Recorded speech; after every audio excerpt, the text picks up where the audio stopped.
in other news, Representative Redmond wanted to, and this is probably going to piss off some people in the chat too, as I'm seeing this go on. But Redmond had a bill that wanted to limit SNAP benefits. This is food stamps, welfare, and such, to stop. To I guess limit or ban the use of welfare to buy soda. Soda and candy. Soda and candy, yeah. So let's watch a little bit of that. Where do we draw the line on regulating what people eat or buy with SNAP or any other funds? We've seen that happen in New York City, where they regulated soda and how much a person could buy per day and stuff like that. So what's going to prevent us from increasing these regulations? This concerns me. Representative Redmond. Mr. Chairman and Representative Thompson, the thought with this, when it's a government-funded program, is that where we can have more oversight. If it is taxpayer dollars, then we would like to have some more oversight on that for healthy living, because I think this impacts, the growing health risk for children, for families in need, that can impact the total system. Yeah, so we can cut out of that. I think there's definitely an argument to be made that we say, well, why we shouldn't be telling people what to eat. But if you're getting government funds, right? If you're getting government funds and you're eating all this unhealthy food that puts you in the hospital, and then you're also on Medicaid, right? I mean, this is the whole problem with all this welfare system, right, Brian? If we're giving you money to live your life, and then you live an unhealthy life that we have to then take care of you with all this tax money, then what should we do? We should just get rid of the entire welfare system?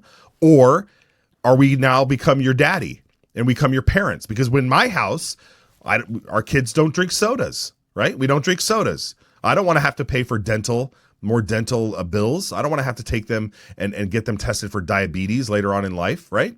So if you're going to allow the parents, if you're going to allow the government to be your daddy, right, and give you money for food, then we get to tell you what to eat. I mean, it's as simple as that. Yeah. I mean, I get it. Oh, we're free. We shouldn't be telling you what to do. You're right. I agree. Then get rid of the welfare system. What's your take, Brian? Yeah, I mean, you pretty much nailed it there. And I see where Representative Thompson was coming with her question. Yeah. However, it's a little bit different because in New York, they were restricting what people could buy with their own money. And they did something similar in Seattle before I moved away from Washington, where they were trying to add exorbitant taxes on top of soda and candy in order to discourage people from buying them. Whereas this bill is just putting limits on what people can do with taxpayer dollars, with welfare funds, money that the government gives them that's been taken from other people in order, ideally so that they don't starve, right? That's the point. And you'll be fine without soda and candy. I mean, maybe we should go even further. But the problem is who decides what's healthy. I'm sure the sugar lobby here in Idaho is already preparing to weigh in on this. I really have no idea, but I wouldn't be surprised. And if you tried to take out, say, grains, then the grain lobby would come after you. There's all these lobbies for foods, and that's the whole problem. Our government's been giving advice on health and subsidizing certain foods based on lobbying dollars, not actual science. Yeah. Exactly right. Exactly. Yeah. I wonder if the sugar beet folks are going to be showing up, and the sugars and all that. Yeah, it'd be very interesting to see on that. Yeah. I mean, I don't know. I just get it to the end of the point where it's like, yeah. I mean, get rid of the welfare systems. Let's go back to being a mutual aid. Have mutual aid societies, right? Have charities. That the churches need to step up. This is all on you, people. You want to be free. You say you're for liberty. You say you're free. Then act like it, right? Start something that can help the needy, right? Those things do exist. Of course they do, especially in Idaho. Food banks, I know in the Treasure Valley, are always overflowing. They're throwing away excess food. Right. And yet we have people on SNAP and all the other welfare programs who are going and buying candy. Something is wrong there. Yeah, something is wrong there. Exactly. So I'm all for ending all of these programs, putting the onus on ourselves to take care of us, to take care of each other. That's exactly where we need to be. But in the meantime, if we're gonna play daddy, then daddy's tightening the wallets. Daddy's tightening the wallets. Okay. Representative Redmond had another bill in a similar vein here, and our good friend Representative Faye Thompson had a great question for him on this. This bill here, if I can set it up correctly, I'm trying to remember exactly what it was. It was the EBT photos, like having a card that has your photo on it. Again, you're like, I don't want my photo. I don't need to identify my government to have my stuff. Hey, I'm your daddy.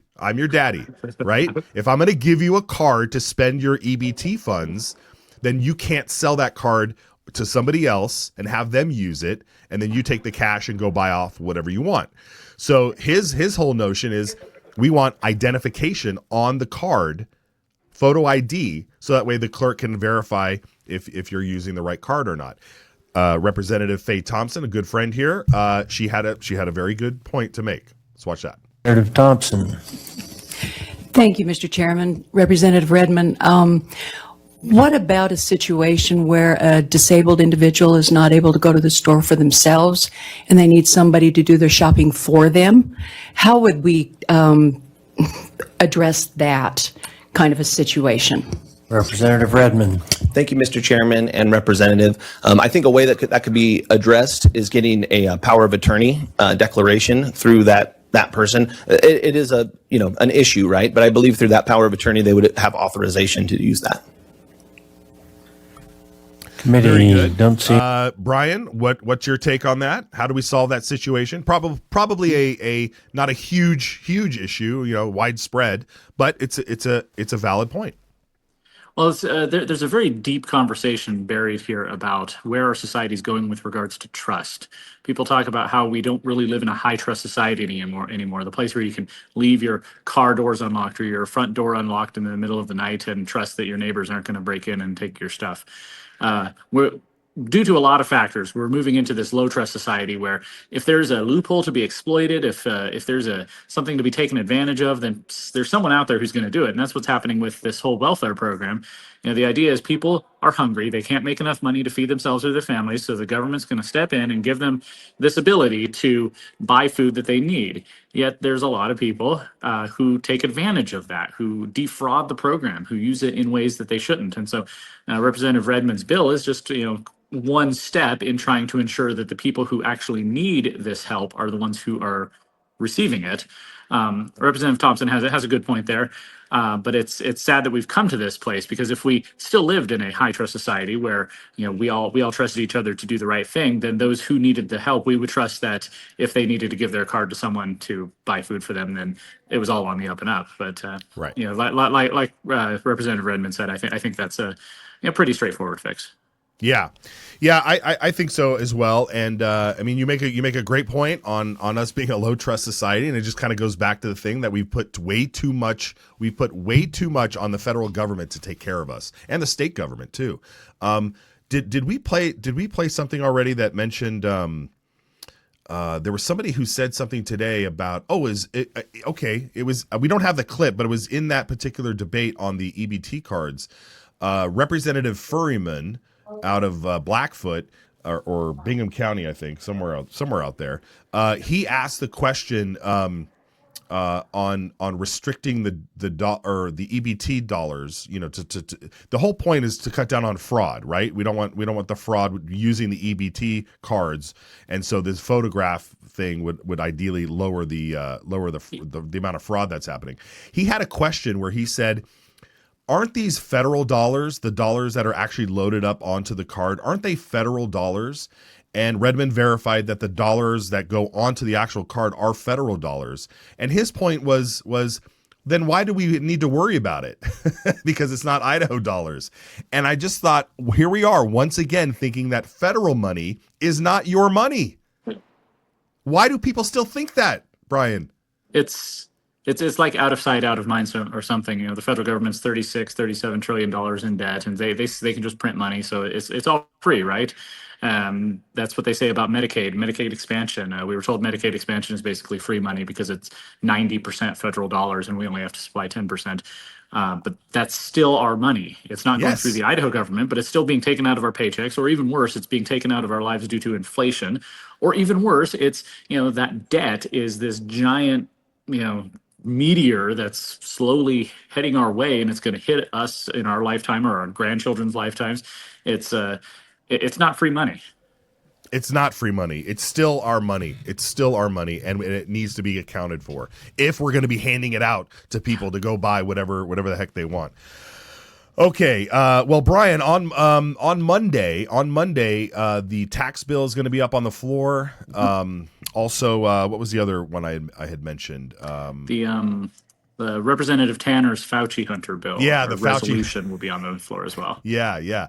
What's your take? What's the feeling around the Capitol? How do you think both of those bills are going to fare? I think the tax bill will sail through. There's going to be some Democrats arguing against it, but that's what else is new. I think that will pass comfortably. Everybody wants to cut taxes, and everybody wants to be seen as someone who cuts taxes.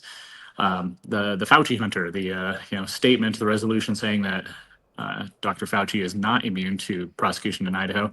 I think that's going to get some debate. It's one of those headline things. It's just a resolution, so it's not a bill, but it's going to draw attention to the issue and draw attention to any potential culpability he might have that could be pursued by Idaho County prosecutors or even the Attorney General. Yeah.